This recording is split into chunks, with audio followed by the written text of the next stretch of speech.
Muito bom dia a todos e a todas. É um prazer estar convosco logo pela manhã e é muito bom ainda mais, não é, poder buscar o Senhor nosso Deus logo de manhã cedo, uma vez que Ele é a nossa força e nós precisaremos de força durante o dia, sobretudo para resistir às tentações. Estamos hoje no nosso estudo número 9, um estudo que é diferente dos outros, na medida em que são temas variados, na medida em que as pessoas vão pedindo, e nós estamos a fazer uma série, para quem não estava aqui, estamos a fazer uma série sobre as festas bíblicas, não festas judaicas, elas não são judaicas, são bíblicas, porque foi Deus que nos deixou ficar, e hoje vamos então à nossa tão esperada, ou pelo menos o irmão que está aqui conosco, o irmão Adenis, a tão esperada festa das trombetas.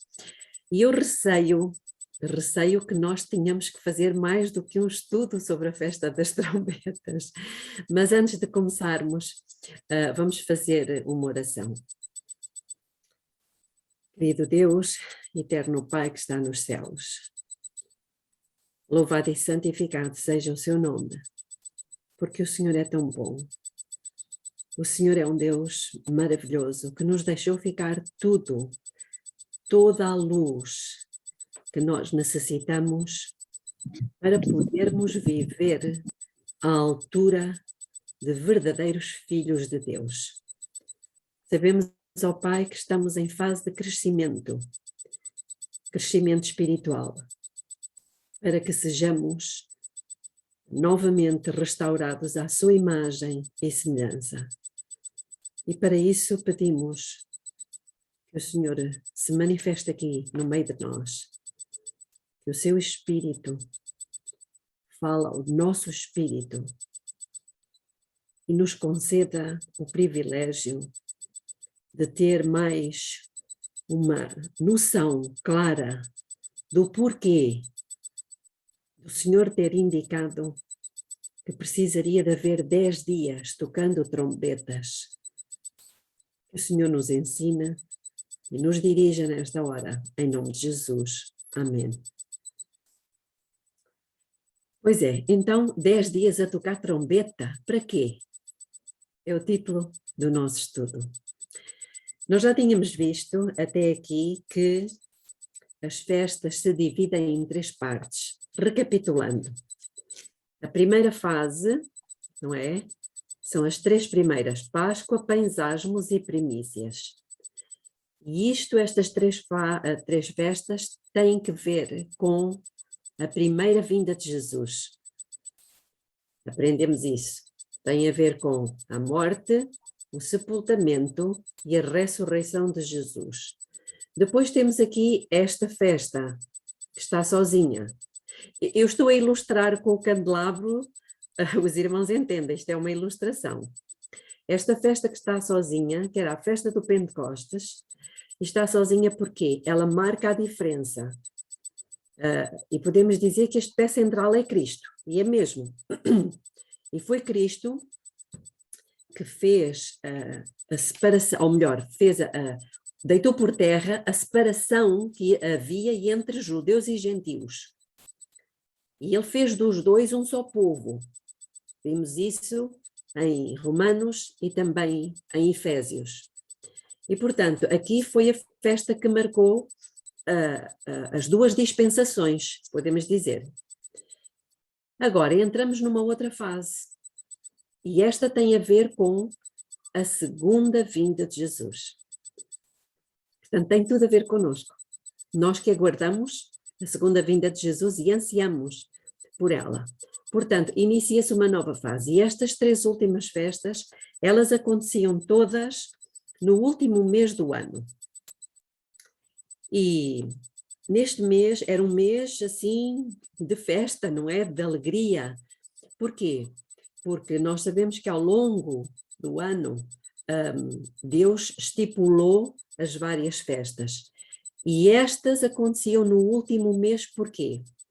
Porque tinham que ver precisamente com a última fase da história da Igreja, que é onde nós nos encontramos.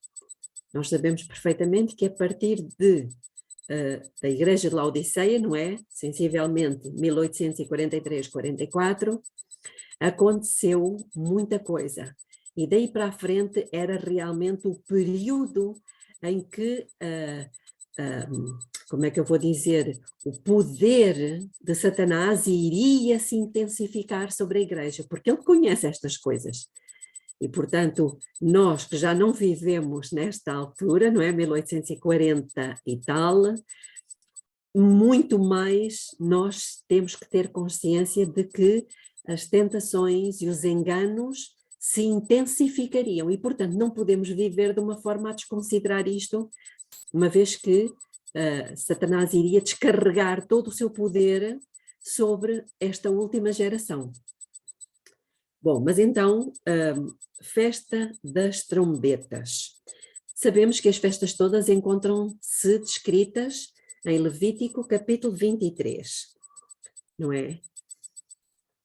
Capítulo 23, e tinha que ver, então, a festa das trombetas era o início do último mês. Acontecia no mês de Tishri, que é mais ou menos o nosso setembro, outubro, e no primeiro dia do mês de Tishri, era chamado a festa das trombetas, só que as trombetas não tocavam só nesse dia. As trombetas iriam tocar durante 10 dias consecutivos. E a pergunta do nosso estudo é, mas porquê? Porquê 10 dias a tocar trombeta? E o que é que significa trombeta? Isto é muito importante para nós. E é também um período muito importante para o povo de Israel. Ora bem, se era o último mês do ano, para nós, aqui ocidentais, o último mês do ano é dezembro, que deveria ser o mês 10. Mas não é, é o mês 12. Portanto, logo aqui nós vemos que existe uma alteração do calendário. E nós sabemos que Daniel 7:25 diz que haveria um poder nesta terra, simbolizado pelo chifre pequeno, que iria tentar mudar os tempos. Nós normalmente falamos só de mudança da lei, mas não foi só a lei que mudou. E os tempos. Denise precisa fechar o seu micro. Denise.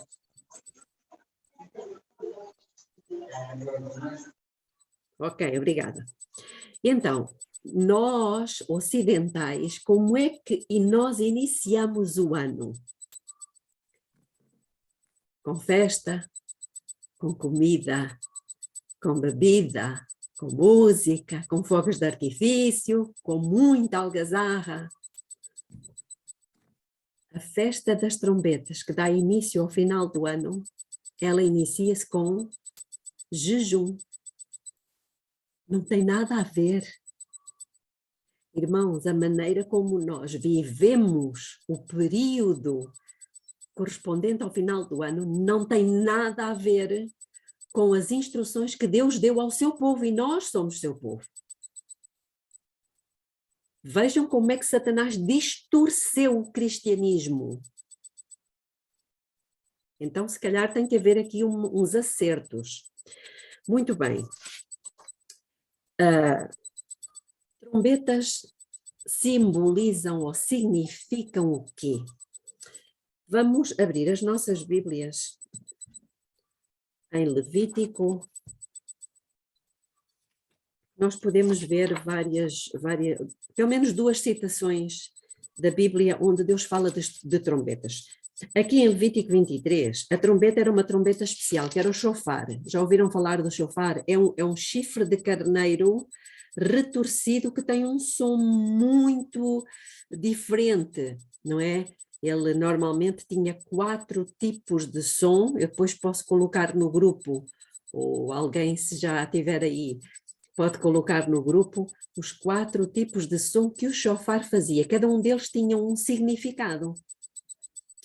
Mas agora vamos ler em Levítico 23 e depois em Números 10.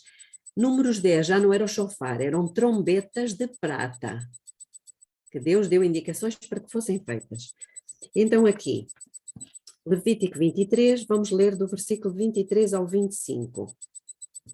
E disse mais o Senhor a Moisés: fala aos filhos de Israel: no 7º mês, no 1º dia do mês, haverá para vós descanso solene, em memorial, com sonido de trombetas, uma santa convocação. Nenhum trabalho servil fareis e oferecereis oferta queimada ao Senhor.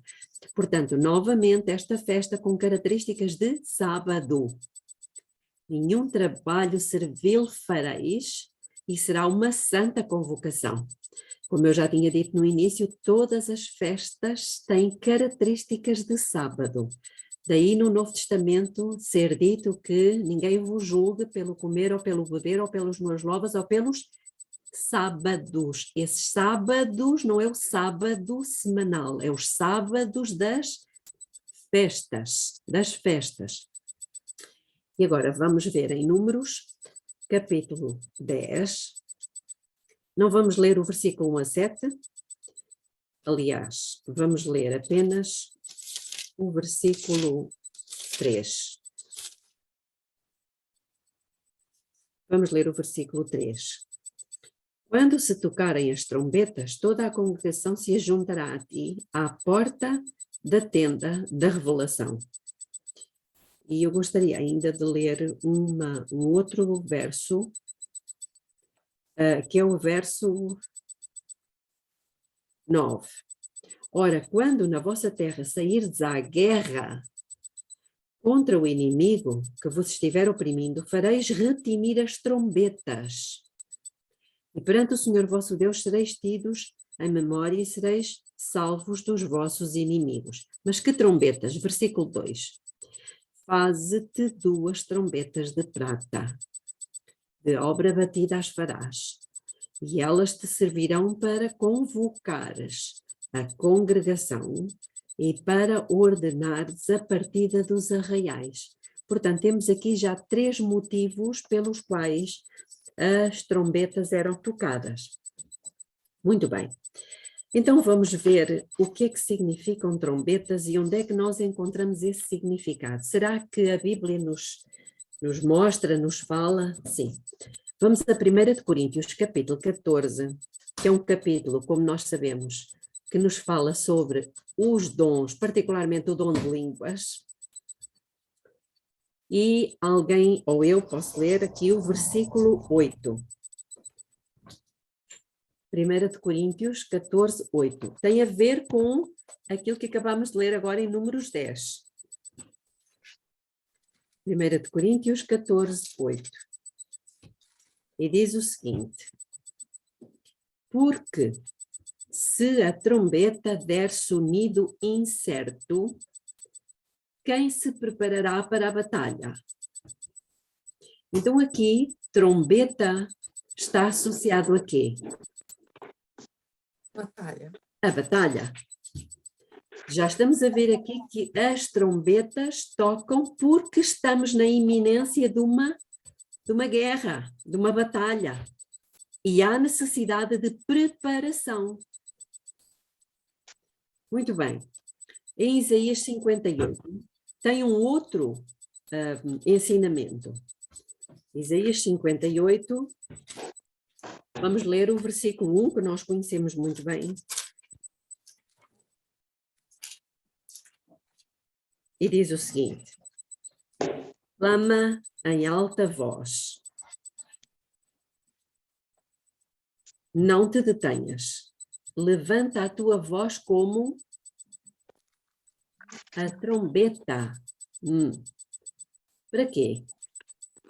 E anuncia ao meu povo a sua transgressão e à casa de Jacó os seus pecados.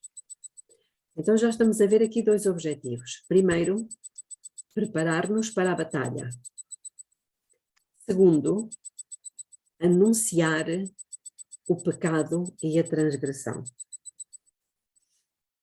O que é hoje essa trombeta? É certo que a festa em si, ela nos dá este ensinamento. Não vamos hoje acreditar que vamos agora sair por aí a tocar trombetas, como acontecia no tempo do Israel físico. Mas Deus nos quer indicar alguma coisa. No livro dos Atos dos Apóstolos, capítulo 34, página 201.3, diz o seguinte: é privilégio dos vigias, ou seja, dos atalaias, sobre os muros de Sião, e Sião é a igreja, conforme está escrito em Isaías 51:16. Portanto, é privilégio dos vigias sobre os muros de Sião viver tão perto de Deus e ser de tal modo suscetíveis às impressões do seu espírito, que ele possa operar por meio deles, a fim de advertir do perigo a homens e mulheres e apontar-lhes o lugar de segurança. Fielmente devem adverti-los do inevitável resultado da transgressão. E devem fielmente salvaguardar os interesses da igreja. Em tempo algum, devem eles relaxar a sua vigilância. Como sons de trombeta, a sua voz deve fazer-se ouvir e nunca deixar soar uma nota confusa ou hesitante. Então este texto diz-nos muita coisa. Diz-nos que a trombeta hoje é um símbolo de quê? Das vozes. Das vozes. Mas vozes de quem? Dos vigias, dos atalaias, que estão sobre os muros. E antigamente quem eram essas pessoas? Eram soldados, normalmente, eram pessoas designadas para ficar em cima dos muros, numa parte alta, e ao verem o perigo, ao verem o inimigo, ao verem os sinais, eles darem o alerta. Percebem? Para que o povo dentro dos muros, dentro de Sião, se preparasse. Mas aqui diz algo mais que nós lemos e que eu vou repetir. Diz que a fim de advertir do perigo a homens e mulheres e apontar-lhes o lugar de segurança. Qual é o lugar de segurança? Isto tem tudo a ver com o santuário. Entra nas tuas câmaras, lembram-se? Até que passa a ira. O que é que Deus está-nos a dizer aqui? Só há um refúgio, só há um lugar de segurança. É o lugar santo. É um lugar santo. E já vamos ver daqui a pouco em Joel. Um lugar santo. Por que um lugar santo? Porque, irmãos, o lugar santo é a tenda completamente fechada. Não há nenhuma distração, nem com jogos, nem com divertimentos, nem com nada cá para fora. Dentro desse espaço só se ouve uma voz, a voz de Deus. Estes são os momentos que nós, povo de Deus, devemos estar a desfrutar mais do que nunca, quando, em comunhão com Deus, vamos para o nosso lugar santo, para que só ouçamos a voz de Deus e Ele possa ouvir a nossa voz e haja ali uma partilha e haja ali uma contemplação do caráter de Jesus para sermos transformados. Então aqui o vigia, diz aqui, deve apontar-lhes o lugar de segurança. Só permanecendo, irmãos, nesse lugar é que existe segurança. E estamos a falar mentalmente. Atenção, porque esta preparação é uma preparação não só física, também é preciso física, mas acima de tudo mental. Porquê? Porque é com a mente que nós adoramos a Deus. E nós sabemos que estamos a aproximar-nos rapidamente de um tempo em que nos vai ser sugerida e a Ellen White até tem uma expressão com insistência a adoração de outra coisa que não é Deus.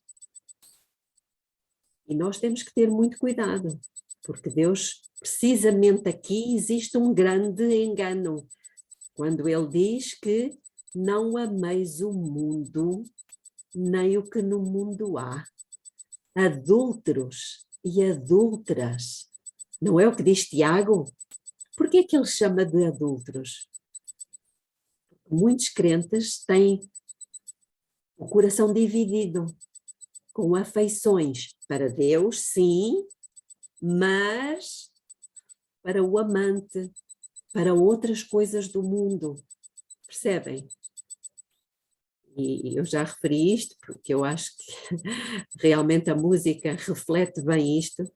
A música do Marco Paulo, quem conhece, ele diz: eu tenho dois amores. Pois nós não podemos ter dois amores. Ok, então vamos avançar. O desejado de todas as nações, capítulo 55, página 355.1, diz: mais de 3 anos se tinham passado desde que João Batista dera a mensagem que, como toque de trombeta, soara através da terra. Então o que é que Deus está a dizer aqui que é o toque de trombeta? A mensagem. E Deus nos confiou uma mensagem. Muito bem, então já estamos a ver aqui o que é esta festa das trombetas. Certo? É o fazer soar uma mensagem. Vozes que se levantam advertindo da transgressão e do pecado. Por que 10 dias fazendo isto? Já vamos ver daqui a pouco. Segundo volume de Testemunhos Seletos, capítulo 61, página 432.2. Quem entre nossos professores está alerta e como mordomo fiel da graça de Deus, dando à trombeta um sonido certo? Então reparem que há aqui um chamado aos professores, não é só os pastores. E continua: quem está proclamando a mensagem do terceiro anjo? Então já temos aqui mais um ingrediente. Qual é a mensagem que deve ser proclamada? A do terceiro anjo. Chamando o mundo a preparar-se para o grande dia de Deus. Interessante. Mas e nós sabemos aqueles que clamam paz e segurança. Não sabemos disso? Não precisamos alarmar-nos. Não é bem assim, calma, não precisamos ficar assim tão preocupados. Não, realmente preocupados não. Nós temos que ficar preparados. Mas então, no segundo volume de Testemunhos Seletos, no capítulo 10, que tem por título O Selo de Deus,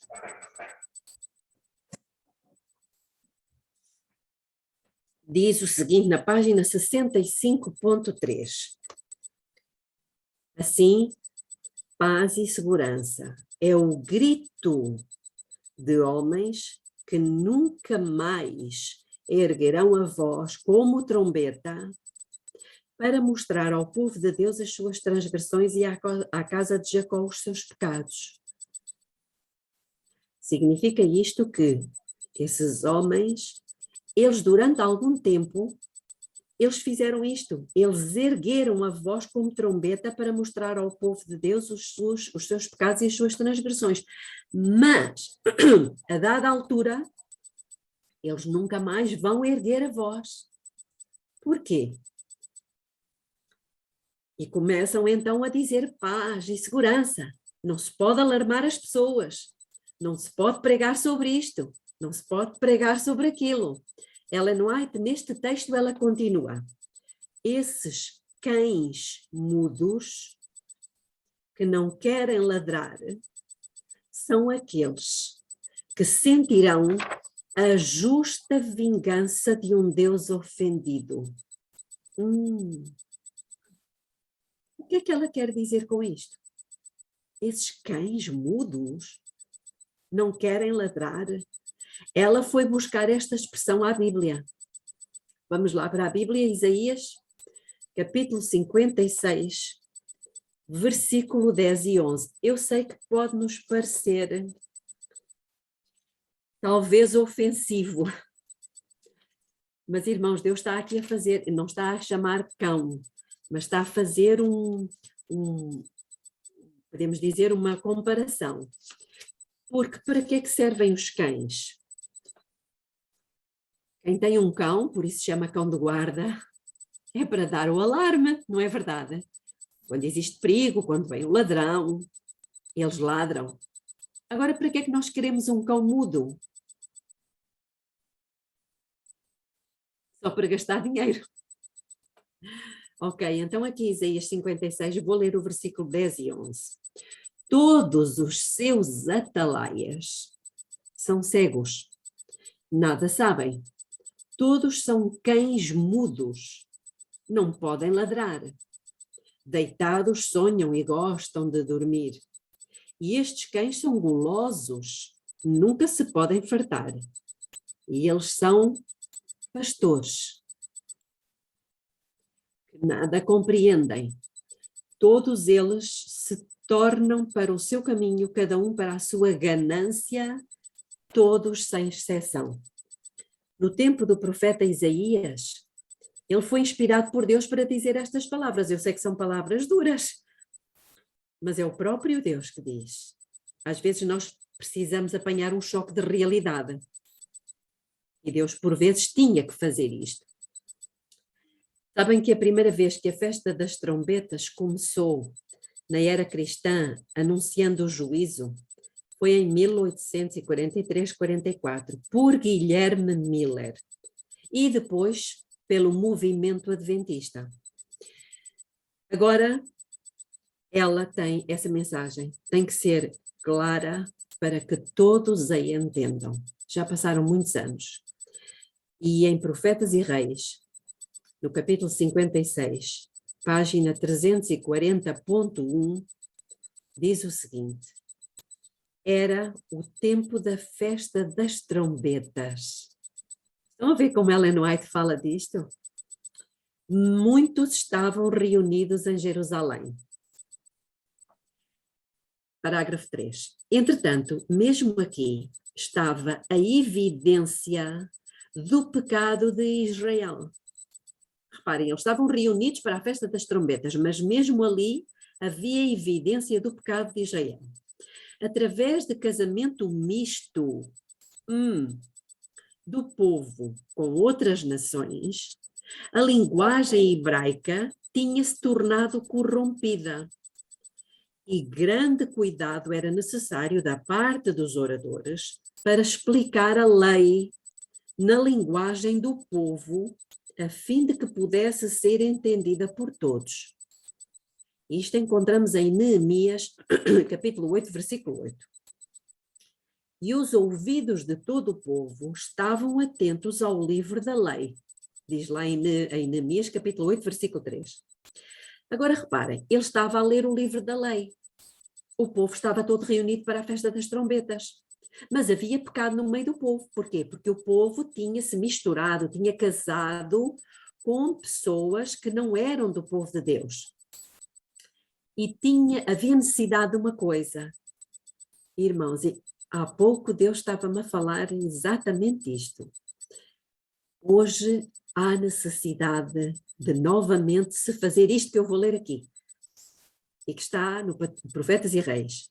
E então diz assim: sendo a lei explicada, eles se convenceram da sua culpa e choraram por causa das suas transgressões.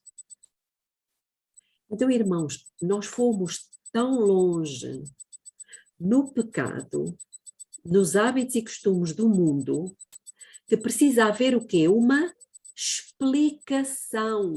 explicação da palavra detalhada. E só quando isso aconteceu é que o povo, como diz aqui, se convenceu da sua culpa e choraram por causa das suas transgressões. Ao atentar dia a dia para as palavras da lei, reparem que não foi só um dia, foram vários dias, o povo ficara convencido das suas transgressões e dos pecados da sua nação em passadas gerações. Não deviam eles apenas lamentar e chorar e arrepender-se, mas deviam crer que Deus os perdoara.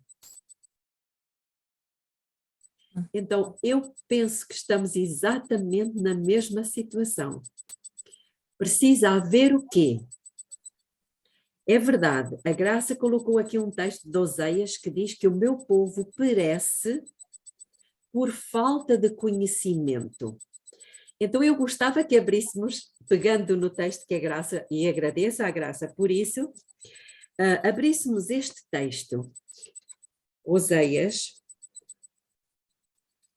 capítulo 4,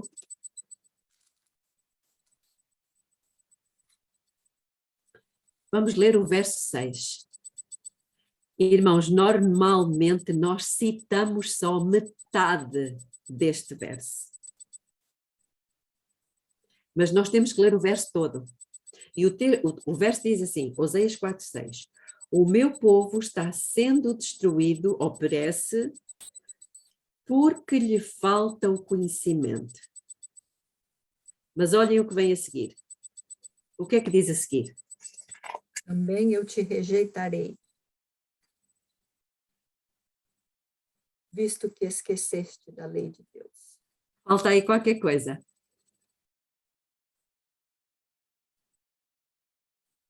A minha diz, porquanto rejeitaste o conhecimento. Uau, é diferente. Quando nós lemos só, o meu povo perece porque lhe falta o conhecimento, parece que alguém não lhe deu o conhecimento. Mas o problema também está no povo, é que nós rejeitamos o conhecimento. Nós temos buscado conhecimento de outras coisas. Temos buscado conhecimento da política, temos buscado conhecimento dos desportos, temos buscado conhecimento do que é que o Papa faz ou não faz, temos buscado conhecimento da inteligência artificial, de tantas coisas. E muitas pessoas, Belinha, não quero saber. Não querem mesmo saber. É verdade, mesmo dentro da nossa igreja, não querem saber. Então aqui está, ele falta-lhe o conhecimento sim, porque ele rejeitou o conhecimento. Também eu te rejeitarei, para que não sejas sacerdote diante de mim. Eu sei que este texto se refere particularmente aos sacerdotes, é verdade. Visto que te esqueceste da lei do teu Deus, também eu me esquecerei dos teus filhos. Mas realmente é um texto muito significativo. Agora, voltando à nossa festa das trombetas, e sabendo nós já que trombeta significa anúncio, não é? Proclamação, mensagem, para duas coisas, anunciar os pecados e preparar para a guerra. A festa das trombetas tinha cerca de 100 toques, que eram avisos, chamados, apelos, sermões, para quê? Por exemplo, em Jeremias 4:5, para nos congregarmos. Congregarmos é nos unirmos, nos juntarmos, porque Deus tem uma congregação. É uma congregação que neste momento ainda está dividida. Uma parte está na terra, outra parte está no céu. Lembram-se o que é que diz lá o texto de Isaías? Que Satanás dizia, eu subirei ao céu acima das estrelas de Deus e exaltarei o meu trono no monte da congregação. Então Deus tem uma congregação no céu, que é a mesma da terra, só que neste momento, por força das circunstâncias, ainda estamos separados, mas vamos unir-nos. Então, o toque de trombeta é para nos congregarmos. Irmãos, não existe isso de eu amo a Deus, mas fico na minha casa. Congregar é juntar com. E nós precisamos ter isto em atenção. Se nós somos o corpo de Cristo, o corpo tem vários órgãos. E nenhum órgão consegue sobreviver fora do corpo. Isto é importante, porque muitos têm o pensamento de que, não, eu sou o povo de Deus, eu sou filha de Deus, mas eu fico lá na minha casa, fazer o meu culto em casa. Não existe isso, irmãos. Ok, vamos avançar. Então, o toque de trombeta também é para virmos à igreja. E nós encontramos isto em Joel 2,15. Já vamos lá, Joel. O toque de trombeta também é para ouvirmos a palavra de Deus, para entendermos a palavra de Deus, para nos arrependermos, para trazermos o lixo. Curiosamente, havia um dos 4 toques do shofar. Vou fazer aqui um parênteses. O shofar, quando Moisés estava lá no deserto, ele tinha que liderar mais de 2 milhões de pessoas. Como é que o homem se fazia ouvir? Não havia microfones, não havia colunas. ele utilizava o shofar e havia 4 toques específicos do shofar. Um era para que o povo se reunisse, para que se congregasse.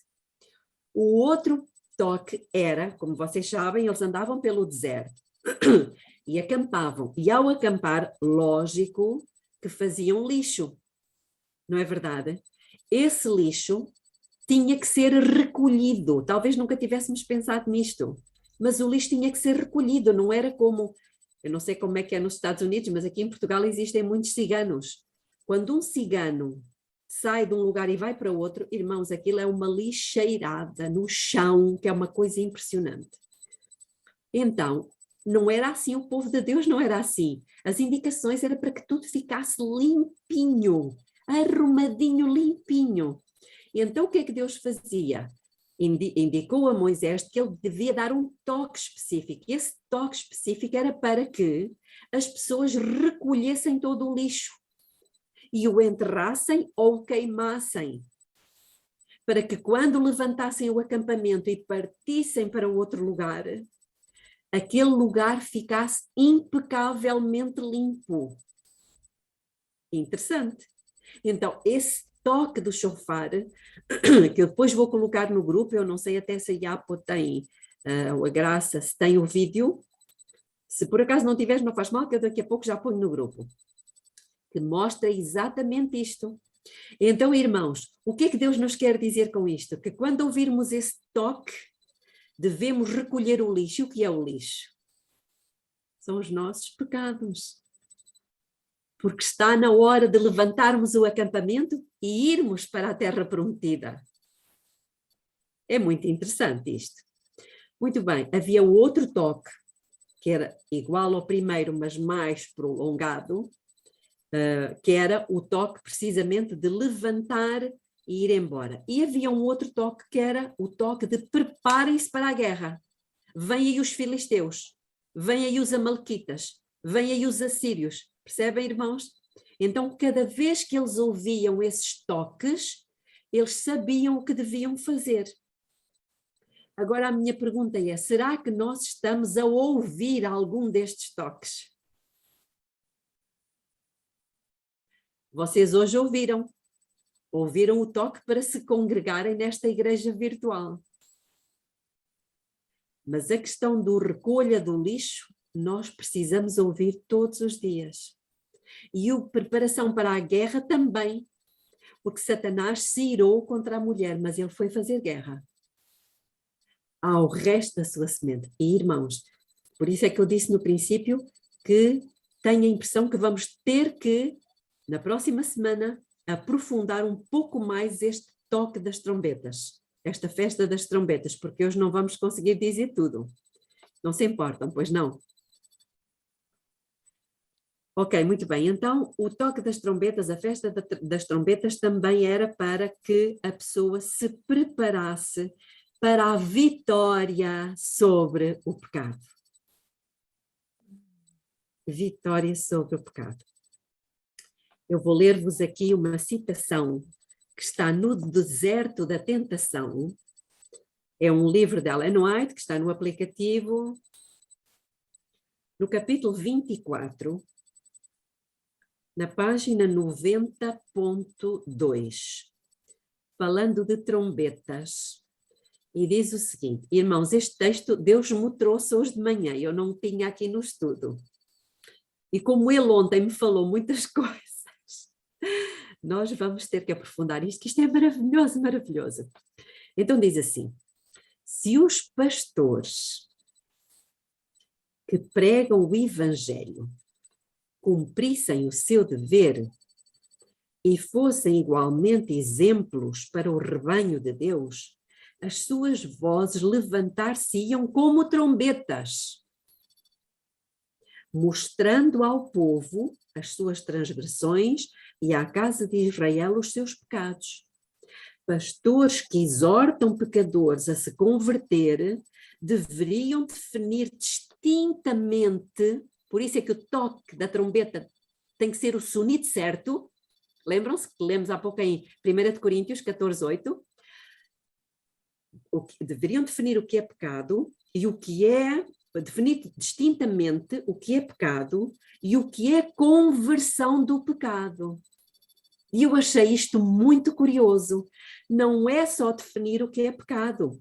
Isto faz-me lembrar aquela passagem que lemos há pouco de Profetas e Reis, no tempo de Neemias, que ele não só leu a lei, mas depois explicou. Então, definir distintamente o que é pecado e o que é conversão do pecado. Pecado é a transgressão da lei. O pecador convicto deve exercer arrependimento para com o Senhor por causa da transgressão da sua lei e fé em nosso Senhor Jesus Cristo. Um texto muito interessante. E agora vou ler-vos aqui, no primeiro volume de Mensagens Escolhidas, capítulo 16, na página 124, e diz o seguinte: como os irmãos sabem, nós não estamos vivendo na festa das trombetas, estamos vivendo na festa da expiação. Mas as duas estão intimamente ligadas. Porque a festa da expiação era no dia 10 de Tisri, que era o último dia da festa das trombetas, ou seja, as trombetas tocavam durante 10 dias, e já vamos ver para quê, preparando as pessoas para o dia da expiação. Percebem? Aquilo eram avisos constantes para as pessoas se prepararem. E já vamos ver que o povo de Israel ainda hoje tem isto. É a única nação do mundo. Vamos ver então. Mensagens Escolhidas, volume 1. Achamo-nos no grande dia da expiação, quando nossos pecados devem, pela confissão e arrependimento, ir de antemão ao juízo. Antemão significa antes do dia da expiação, os nossos pecados têm que ir ao juízo. Deus não aceita agora um testemunho frouxo, sem vigor, por parte dos seus ministros. Tal testemunho não seria verdade presente. Uau! A mensagem para estes dias precisa ser alimento a seu tempo para nutrir a Igreja de Deus. Mas Satanás tem procurado gradualmente roubar o poder desta mensagem para que o povo não esteja preparado para subsistir no dia do Senhor. Isto é sério ou não? Isto é muito sério, irmãos. Satanás tem roubado. E isto faz-me lembrar, e não posso deixar de dizer, isto remete-nos para o livro de Joel, capítulo 1. Quando veio a locusta voadora e comeu o alimento. E aquilo que ela deixou, veio a locusta cortadora e comeu mais um pedaço. E depois veio outra e comeu mais o que restou. O que é isto? O alimento foi sendo roubado. Satanás foi roubando. O alimento, a mensagem. E hoje chegamos ao ponto em que muitos estão a morrer à míngua do alimento verdadeiro, da mensagem que sustenta. Percebem, irmãos? Eu fui à Wikipédia procurar o significado de festas judaicas.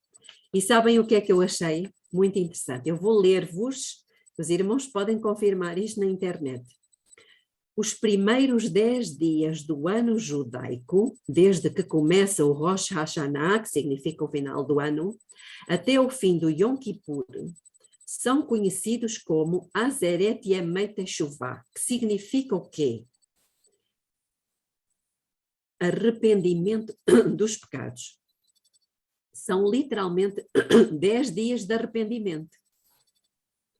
Durante este período, é extremamente apropriado para os judeus praticar Teshuvah, que significa arrependimento, literalmente retorno. a qual consiste, vejam em que é que consiste, em examinar as suas próprias ações e arrepender-se dos erros cometidos, tanto contra Deus como contra o próximo, em antecipação do Yom Kippur. Este arrependimento pode tomar a forma de súplicas adicionais, confissão das próprias ações diante de Deus, jejum e autorreflexão. Tem tudo a ver com as festas de final de ano que os cristãos fazem aqui no Ocidente, não tem? Não tem nada a ver, irmãos. Irmãos, não se podia chegar ao dia do juízo, ao Yom Kippur, que é também chamado dia do perdão, sem previamente ter havido o quê? Arrependimento sincero e confissão. Por isso esse período é tão importante, o período das trombetas, porque é um período de profundo exame do coração.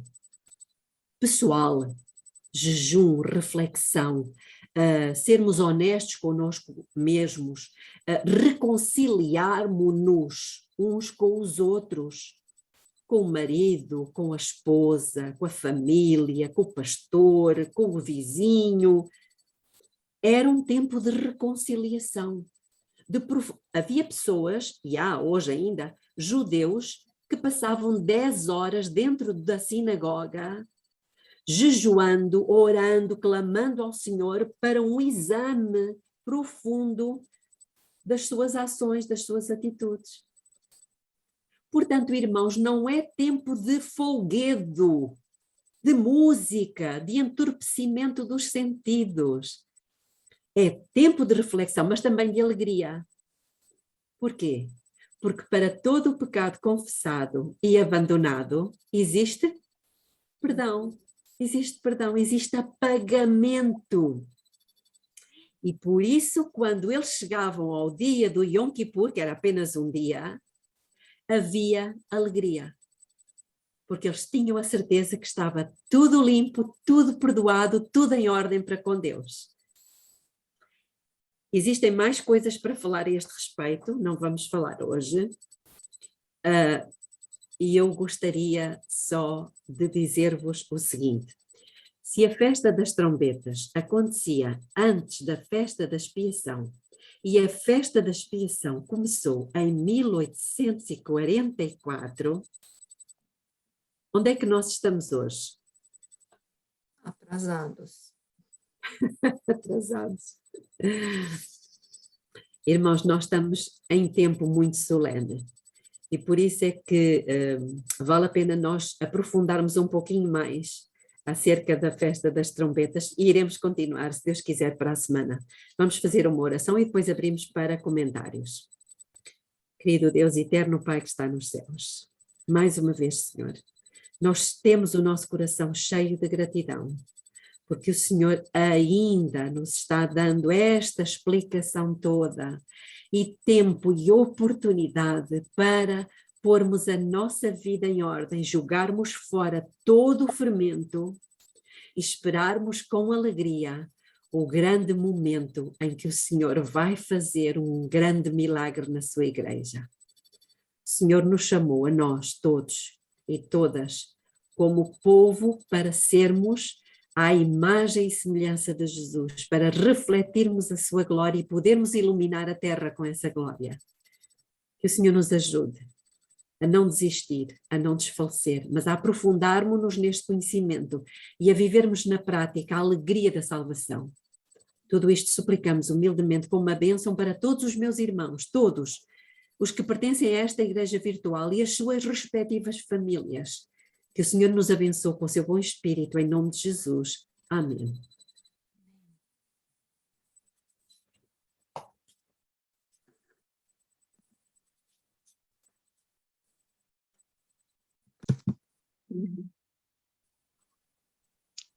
Ok, eu poderia dizer e afirmar para a Belinha que hoje ainda há na sociedade, né, ocidental um resquício do Yom Kippur antigo, mas sem arrependimento. As pessoas apenas pensam assim, vou pensar o que é que eu vou fazer em 2023, por exemplo, vou mudar a minha vida, mas não limpam o lixo, né? Não limpamos o lixo Exato. que deixamos para trás. Exato, portanto o pensamento está no futuro, não é? O que é que vamos fazer sem o reconhecimento do que é que eu fiz de errado, o que é que eu tenho que corrigir. Isto é um pensamento completamente distorcido, reparem. E é isto que Satanás quer. E não vai funcionar, pois não? Não vai funcionar porque aquele lixo não foi limpo, nós sabemos, para nossa vida, né? Aquilo não foi sanado. Então não é como ter futuro. Sim. Deixem-me só partilhar convosco, aqui já dou a palavra à Iapo.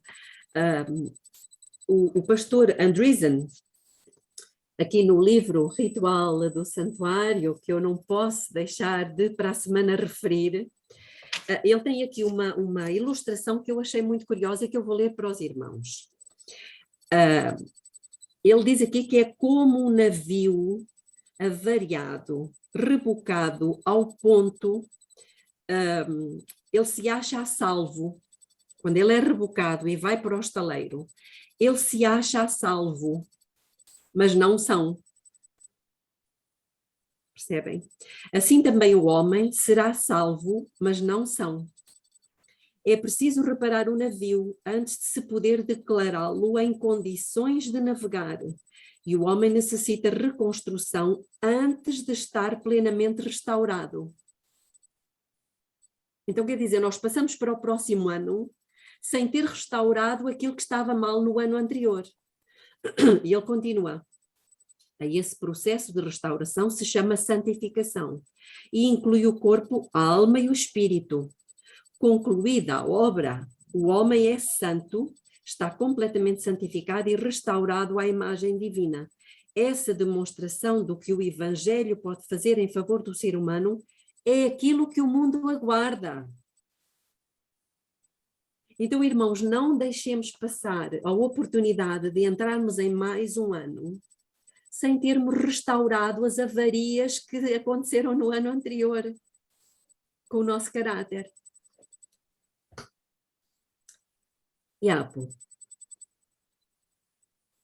E o que eu queria dizer é o seguinte, pegando o gancho da graça, né, que a Belinha está falando agora também, é que assim, a maioria das pessoas acham, a gente tem esse sentimento, e eu acho que isso vem da nossa cultura, e enfim, é que para a gente ultrapassar os problemas, a gente tem que esquecê-los.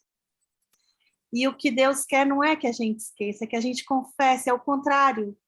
É que a gente confesse, é que a gente esquadrinhe, só porque a gente esqueceu o pecado, não nos traz arrependimento. O que nos faz arrepender é esquadrinhar o pecado.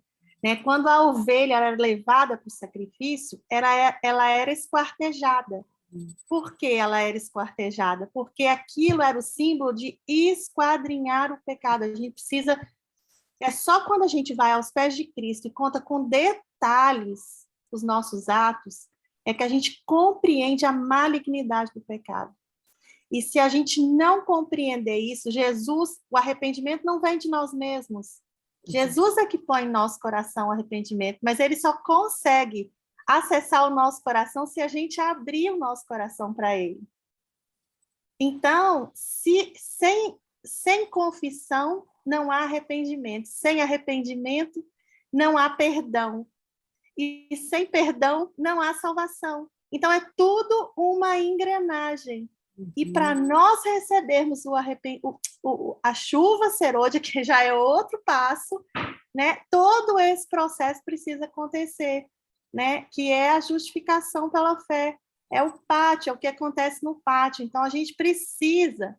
A Belinha falou que a gente tem que entrar no lugar protegido do santuário, né, para ali estar em comunhão com Deus, mas a gente só consegue ficar ali dentro depois que a gente passou lá fora, que a gente arrependeu, que a gente esquadrinhou, que a gente deixou lá o nosso eu, para eu conseguir ficar dentro lá do lugar santo. E é por isso que o tempo todo nós estamos voltando para o pátio e olhando para o que está lá do lado de fora. A gente não consegue ter sossego para ficar no recôndito de Deus, porque nós não estamos fazendo isso, nós não estamos confessando. A gente está passando pelo pátio direto.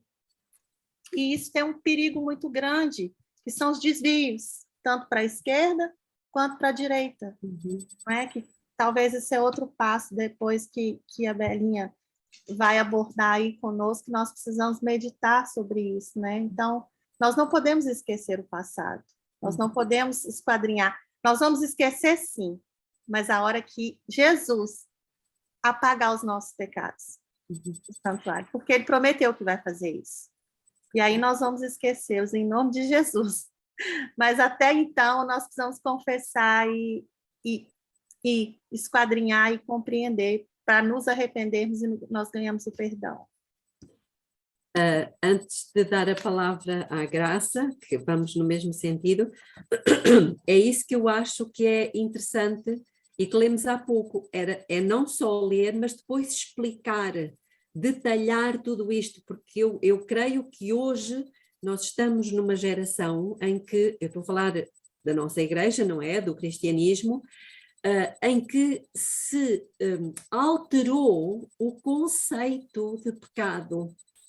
E hoje já não se vê mais que é pecado. E as pessoas chamam ao mal bem e chamam ao bem mal.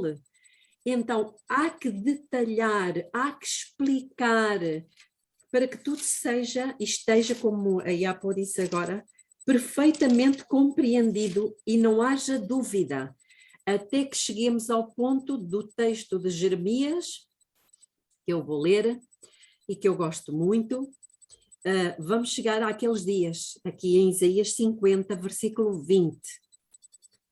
Naqueles dias, isto ainda está no futuro, e naquele tempo, diz o Senhor, buscar-se-á a iniquidade em Israel, e não haverá. E procurar-se-á o pecado em Judá, e não se achará, pois eu perdoarei aos que houver deixado de resto, ou seja, o remanescente. Ele tentará lembrar-se, mas ele não consegue. Porquê? E penso que ainda que consiga, ele tem a certeza de que os seus pecados foram perdoados. Portanto, este é um tempo muito solene, não só de introspeção, mas também de alegria. Porque cada vez que nós confessamos o nosso pecado e o abandonamos, temos a certeza que na altura ele vai ser apagado e pronto. Sim, Graça. Desculpa, Belinha, será um alívio, né? Não, era só para dizer que a nossa civilização hoje não tem tempo de esclarecer, por exemplo, começa com a criança, temos tempo de dizer à criança, para que ela reflita onde foi que ela falhou, e se ela deve pedir perdão, desculpas, vai pelo casamento, vai nos amigos, as amizades se desfazem, então não há tempo e as pessoas acham que não fizeram nada e põem uma pedra em cima do assunto e vamos adiante. Não há tempo mais para essas coisas, então perdeu-se.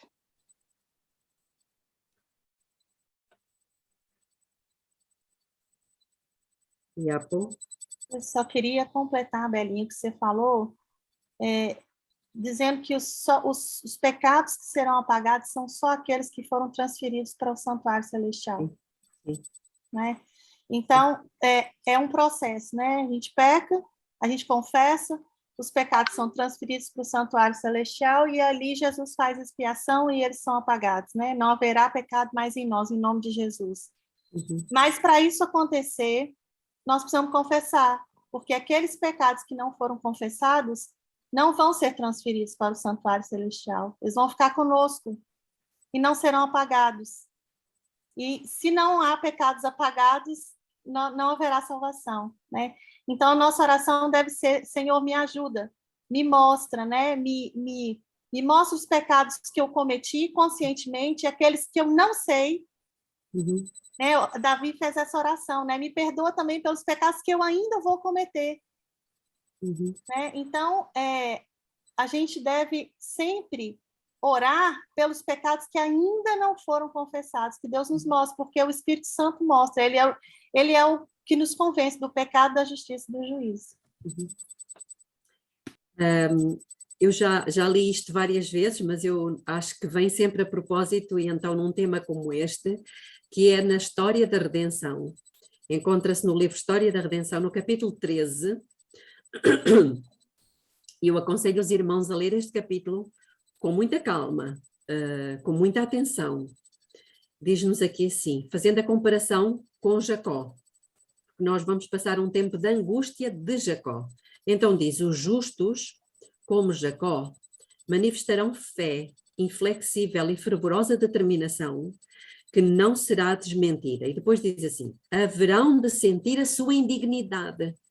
Ou seja, nós continuaremos com a noção de que somos indignos, mas não terão pecados ocultos a revelar. Se tivessem pecados inconfessados e sem arrependimento, a aparecerem então, nesse tempo de angústia de Jacó, a aparecerem então diante deles, enquanto estão sendo torturados pelo temor e angústia, com o vivo senso de toda a sua indignidade, seriam esmagados. Irmãos, e é isto que Deus não quer, que nós sejamos esmagados. Por isso é que temos este período de 10 dias. Estou a ler em História da Redenção, capítulo 13. Deus nos deu este período longo de 10 dias para arrependimento, para confissão, para esquadrinhar a nossa vida, para clamar ao Espírito Santo, nos convencer do nosso pecado. E depois continua e diz, o desespero, se tivéssemos pecados não confessados e não arrependidos, o desespero seccionaria a sua fervente fé e não teriam confiança para pleitear tão fervorosamente com Deus por livramento, e seus preciosos momentos seriam gastos em confessar pecados ocultos e em deplorar a sua desesperada condição. Então, irmãos, se nós temos esta luz e este conhecimento, os outros crentes não têm. Aproveitemos ao máximo e agradeçamos a Deus por termos esta luz e coloquemos isto em prática. Estamos no tempo em que as trombetas estão a tocar. Irmãos, cada pessoa que vem falar sobre este assunto, que traz a mensagem certa, no momento certo, ela está tocando trombeta. E essa responsabilidade é de todos nós. É dos atalaias. E o que é que Deus diz em Ezequiel? A ti, pois eu te constituí por atalaia sobre a casa de Israel. Todos vós e eu somos atalaias. Não sei se mais alguém quer dizer alguma coisa.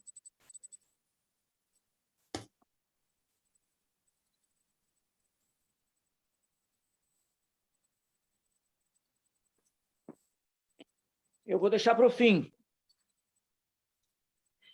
Então, na próxima semana terão as perguntas e as conclusões. ok. Então, vamos terminar. Desejo a todos vós uma semana muito boa, com muitas bênçãos do céu, sem testas franzidas, mas com muita alegria, porque ainda temos um intercessor. Amém. Que Deus vos abençoe e até para a semana, se Deus quiser. Amém. Abençoe você também, Belinha, todos os nossos irmãos. Fica com Deus. Obrigada.